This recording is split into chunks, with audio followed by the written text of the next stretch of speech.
Good morning, students. Today we will be discussing about the EMF equation of the synchronous generator and concentrated and distributed windings. So what is the EMF equation of a alternator or synchronous generator? EMF is induced in the armature windings. We know that due to cutting of the flux by the rotation of the rotor poles. ठीक है?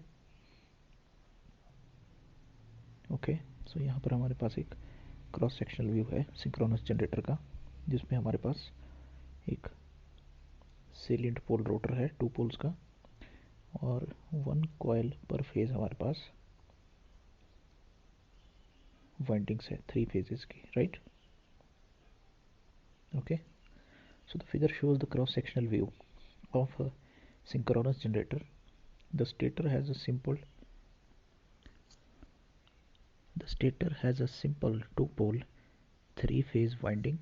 A salient pole type rotor is shown rotating in the clockwise direction with the help of some prime mover, right? So when the rotor rotates, the magnetic lines of force will be induced in them. Okay, for simplicity 1 coil per phase has been shown. जैसे जैसे आपका rotor rotate करेगा वैसे वैसे वो flux lines को produce करेगा और स्टेटर की जो 3 फेज वाइंडिंग हमारी है वो फ्लक्स को कट करेगी और उसमें ईएमएफ हमारा इंड्यूस होता चला जाएगा. ठीक है, ये हम डिस्कस कर चुके हैं प्रिंसिपल ऑफ ऑपरेशन के under. Okay, so in actual practice there will be more coils per phase of the stator winding and each coil will have many number of turns, right? अभी तो हमने simplicity के लिए 1 coil per phase consider किया है. जैसे R phase में सिर्फ एक ही coil है R1 R2, वाई फेज में एक ही coil है Y1 Y2. ठीक है, उसी तरह से बी फेज में एक ही coil है B1 B2, लेकिन एक्चुअली वहाँ पे नंबर ऑफ कॉइल्स होंगे, नंबर ऑफ टर्न्स रहेंगे. ठीक है, so let us further consider the terminology. Let capital T be the number of turns in the coils connected in series in each phase, right? Let T be the number of turns in the coils connected in series in each phase. Okay, this one, let this be 2, right? This is T, this is T. One coil having 2 turns, one conductor here, one conductor here, so 2 T's. ठीक है, or number of turns, right? Let phi be the flux per pole in vapors. Okay, let P be the number of poles and N be the speed of the rotor in RPM. Then the magnetic flux cut by the conductor in one revolution of the rotor poles will be P into 5 webers. जितने number of poles हैं एक revolution के अंदर, एक circle के अंदर, एक RPM के अंदर, जितने नंबर ऑफ पोल्स हैं जितने, और वो जितने नंबर ऑफ फ्लक्स लाइंस को कट कर रहे हैं. ठीक है, एक रेवोल्यूशन के अंदर जितने भी आपके पोल्स हैं, ठीक है, और वो जितना फ्लक्स कट कर रहे हैं, स्टेटर की बात हो रही है, तो magnetic flux cut by the conductor in one revolution of the rotor poles, that will be P into 5 webers. Okay, P into 5 webers, right?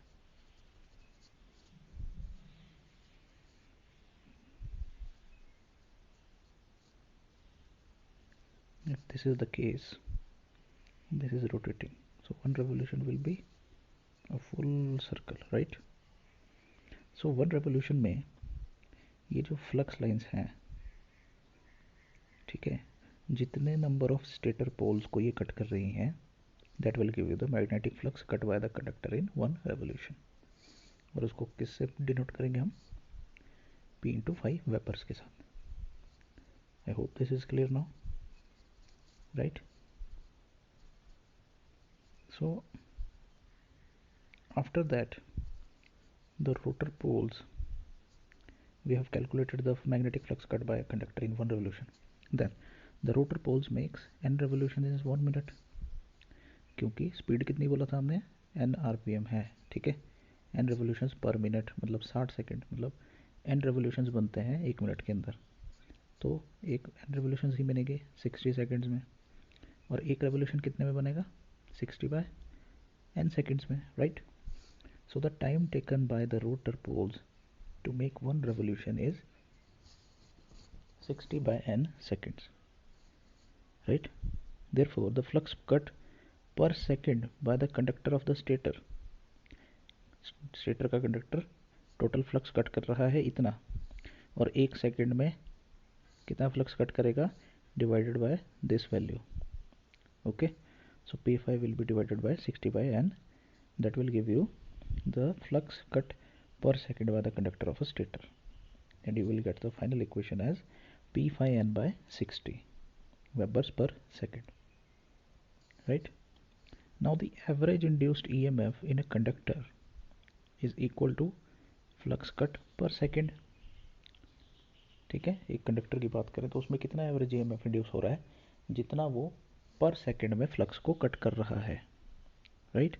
So that is given by P5n by 60 Webers per second, so that is given by P5n by 60 Webers per second again, or we can say this is nothing but the average EMF induced, so it will become P5n by 60 volts, right.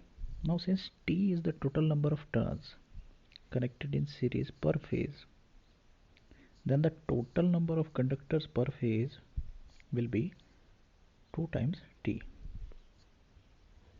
okay। अब T क्या चीज़ था हमारा, total number of conductors, total number of turns connected in series, ठीक है। सो एक turn की अगर हम बात करें सिंप्लिसिटी के लिए, क्योंकि 1 कंडक्टर पर फेज ही हमने लिया हुआ है, ठीक है, तो एक टर्न की अगर हम बात करें, ठीक है, suppose this is here R1 here R2, जो हमने इनिशियली फर्स्ट फिगर में लिया था, ये R1 और R2, ठीक है। तो अगर हम इसको इस तरह से कंसिडर करें तो ये क्या हुआ, एक सिंगल टर्न हुआ, ठीक है, और इसमें कितने कंडक्टर्स हैं, 2 कंडक्टर्स हैं, ये हम टर्मिनोलॉजी पढ़ चुके हैं पहले, right. So these are denoted by T number of turns, ठीक है ना। और अगर हम कंडक्टर्स की बात करें कि इस कॉइल में कितने कंडक्टर्स हैं, टोटल नंबर ऑफ कंडक्टर्स, जिसको हम Z से डिनोट करते हैं, then I can write Z is equal to 2 times into T, एक T ये है कंडक्टर, एक T ये है, तो टोटल नंबर ऑफ कंडक्टर्स कितने हो जाएंगे 2 times T, right. So total number of conductors per phase will be Z is equal to 2 into T, alright। Now the average EMF induced per phase will be, ये था पर conductor, ठीक है, अब पर फेज की बात हो रही है, एवरेज EMF induced पर phase, so same value multiplied by total number of conductors, right, will give you average EMF induced per phase, which is nothing but P5NZ by 60 volts, right. I hope this is clear till now. For sinusoidally distributed flux, the wave shape of the induced EMF should also be sinusoidal. अगर flux आपका sinusoidal है तो जो EMF induce हो रहा है उसकी wave form भी आपकी सिनुसॉइडल ही होनी चाहिए, okay. Now the generated voltage generated EMF wave shape is assumed to be sinusoidal, then हमें पता है फॉर्म फैक्टर क्या होता है साइन वेव के लिए, हमें पता है ERMS of 1 E average is equal to 1.11, right. So the RMS value of the induced EMF will be, यहाँ से RMS वैल्यू अगर निकालेंगे तो 1.11 से हमें एवरेज को मल्टीप्लाई करना पड़ेगा, okay. So do it, average value हमने यहाँ निकाली हुई है, दिस वन या दिस वन कोई भी डाल लो। So E is equal to ERMS is equal to 1.11 times P5N into 2T by 60, okay. Z को 2T प्लेस कर दिया है यहाँ पे, right. So the equation becomes 2.22 P5NT upon 60, और अगेन इसको थोड़ा सा रीअरेंज करते हैं, 2.22 5 into T into PN upon 60 volts, okay। So let us, this is equation here, this is your equation number 1,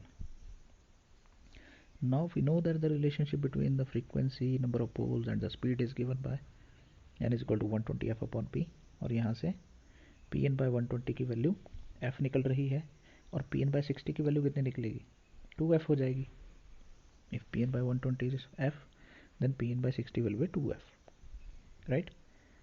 So substituting this equation, that is equation number 2, in the equation number 1, we get is equal to 2.22 times 5 into 2 into 5 into t into 2f.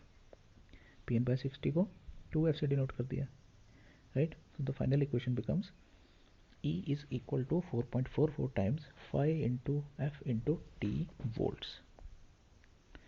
Now it may be noted that the above equation 3 is the same as that of the EMF equation in case of transformers, अगर आपको याद हो तो, ठीक है. Then in case of synchronous machine, the relative motion of the steady rotor flux, right? क्योंकि rotor क्या है, डीसी है, डीसी ऑपरेटेड है, ऑलराइट. तो स्टेडी रोटर फ्लक्स है and stator coils produce relative motion की बात हो रही है. Relative motion between the steady rotor flux and the stator coils produce the voltage which is same as that produced in case of transformer by the time varying flux in association with the stationary coils. ठीक है. तो यहाँ पर क्या हो रहा है कि जो हमारा स्टेडी फ्लक्स है वो उसका रिलेटिव मोशन आर्मेचर के साथ में उतना ही वोल्टेज इंड्यूस कर रहा है, वैसे ही वोल्टेज इंड्यूस कर रहा है जैसी हमारी टाइम वेरिंग फ्लक्स के साथ स्टेशनरी कॉइल में इंड्यूस हुई थी in case of transformers, right. Now the proper distribution of the windings on the stator and the use of short pitch coils for the windings improves the wave shape of the induced EMF, right? That is the EMF wave shape becomes more sinusoidal. ठीक है. अब winding की distribution की बात हो रही है. दो तरह की वाइंडिंग्स थी, हमने पढ़ा था पहले, या तो आपकी फुल पिच वाइंडिंग होती है या फिर आपकी फुल पिच कॉइल होती है या फिर आपकी शॉर्ट पिच कॉइल होती है. ठीक है. फुल पिच कॉइल, सो दो तरह की वाइंडिंग होती है, या तो आपकी शॉर्ट पिच कॉइल होगी या फिर आपकी फुल पिच कॉइल होगी. तो जनरली हम लोग शॉर्ट पिच कॉइल्स यूज़ करते हैं क्योंकि उससे क्या होता है, हमारी जो ईएमएफ की वेव फॉर्म है वो ज़्यादा सिनुसॉइडल आ जाती है. ठीक है. जबकि फुल पिच के केस में आपकी वेव फॉर्म जो है वो ज़्यादा सिनुसॉइडल नहीं रहती है. ठीक है. Hence the magnitude of the induced EMF per phase however gets reduced due to the use of short pitch coil. ठीक है. Due to the distribution of coils and the use of short pitch coils, right. उसका EMF तो थोड़ा reduce हो जाएगा, लेकिन उसकी जो वेव फॉर्म है वो आपकी मोर सिनुसॉइडल रहती है, right. So the effect of distribution of the windings on the magnitude of the induced EMF is expressed by a factor called distribution factor और ब्रेड्थ फैक्टर, जिसको हम केडी से डिनोट कर देते हैं. ठीक है. और the effect of use of short pitch coils on the magnitude of the induced EMF is expressed by a factor pitch factor. ठीक है. अब वाइंडिंग्स की डिस्ट्रीब्यूशन का क्या फ़र्क पड़ेगा इंड्यूस्ड ईएमएफ के मैग्नीट्यूड पे, उसको हम लोग एक फैक्टर डिस्ट्रीब्यूशन या ब्रेड्थ फैक्टर के साथ डिनोट करते हैं, जिसको केडी लिख देते हैं. ठीक है. और the effect of use of short pitch coils on the magnitude of induced EMF is further expressed by one more factor that is called the pitch factor, that is KP, right. So हमारे पास जो final expression अभी आया था, this expression equation number 3, इसको हमें दोनों factor से मल्टीप्लाई करना पड़ेगा. ठीक है. क्योंकि वो मैग्नीट्यूड को ईएमएफ के डायरेक्टली अफेक्ट कर रहे हैं, right. So the values of KD and KP are already generally less than 1 for a concentrated winding using full pitch coils. ठीक है. उसमें क्या होता है, value of KD and KP are however unity. Okay.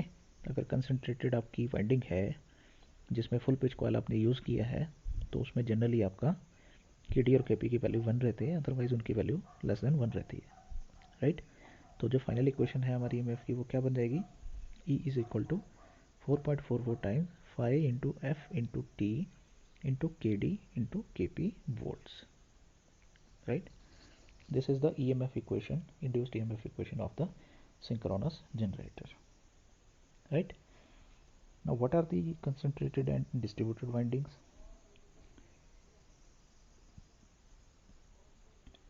If one slot per pole or slots are equal to the number of poles, then the winding is said to be concentrated winding, ठीक है?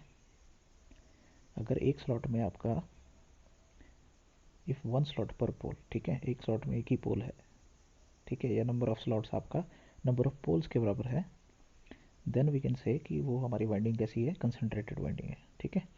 And such type of windings gives maximum induced EMF for a given number of conductors. इसमें maximum EMF induce होता है, लेकिन जो wave form है induced EMF की वो एग्जैक्टली सिनुसॉइडल नहीं होती है. ये इसका ड्रॉबैक था, right. Now what about the distributed windings? If the number of slots per pole are more than one, right? What does that means? Number of slots per pole are greater than one. So I can say कि S is greater than P. If number of slots are more than number of poles, then that type of winding is termed as the distributed windings, right? And such type of windings give slightly less than maximum induced EMF for a given number of conductors, but the waveform of the induced EMF is more sinusoidal in nature, right? So I hope this is clear, and this is all about today's lecture. Thank you.